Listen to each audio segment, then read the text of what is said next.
बहुत सारे लोग, जब मैंने घर में बोला कि मुझे जर्नलिज्म कोर्स करना है, तो काफ़ी सारे लोग अब्बू के पास आए और कहा कि ये मेल डोमिनेटेड फील्ड है, ये चकूर, ये क्या कर, what will she do there.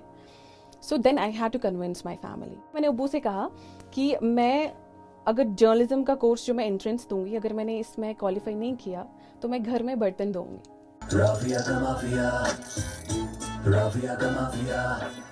Welcome back to Rafia का माफिया। राफिया का माफिया जनाब कुछ भी नहीं है, घबराए नहीं। राफिया का माफिया है राफिया की दुनिया, जहाँ पे मैं आपको अपनी दुनिया में लेके आती हूँ।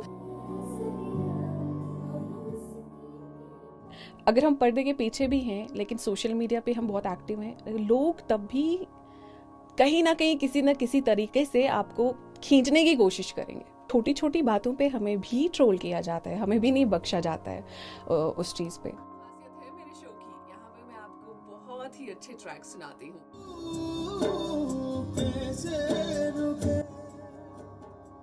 एक बार जब मैं नई नई रेडियो वर्ल्ड में आ गई थी, तो मैं चरारशी से बिलोंग करती हूँ, डिस्ट्रिक्ट बड़गाम में एक टाउन आता है।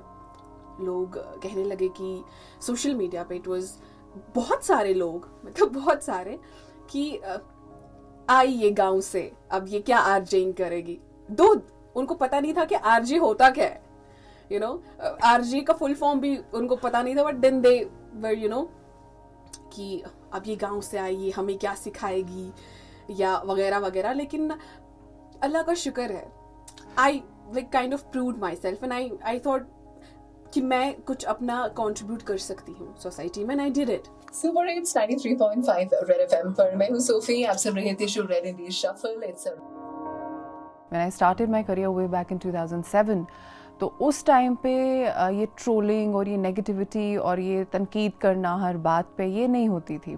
अब सोशल मीडिया के ज़माने में तो आपकी सांस पे भी लोग कहते हैं कि ओह, इस तरह से सांस क्यों ली और उस तरह से क्यों नहीं ली। ये भी कहते हैं कि ये क्यों, ये सर पे दुपट्टा क्यों नहीं है। आप पर्सनल कमेंट्स कर रहे हैं कि बाल क्यों खुले हैं और वीडियो क्यों बनाई हैं। तो इस तरह के आई थिंक वो उसे मैं ट्रोलिंग ही कहूँगी।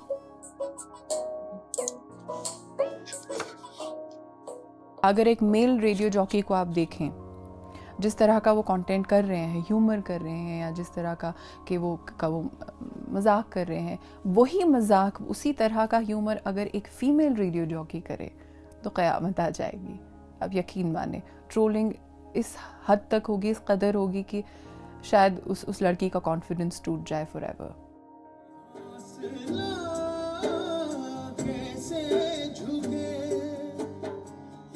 जाते जाते ना एक बात आपसे कहूँ, पते की बात है, दिल और चार्जर ना। वो कहते हैं ना कि उम्मीद पे तो दुनिया कायम है। अभी भी उम्मीद बची है हमारी सोसाइटी में, अभी भी लोग ऐसे हैं जो सपोर्ट करते हैं और जो समझते हैं, जो रियल टैलेंट को एक्सेप्ट करते हैं। आई जस्ट विश काश कि ऐसा हो जाए, but I don't see it coming as of now, क्योंकि it's everywhere, it's not just in Kashmir, it's everywhere.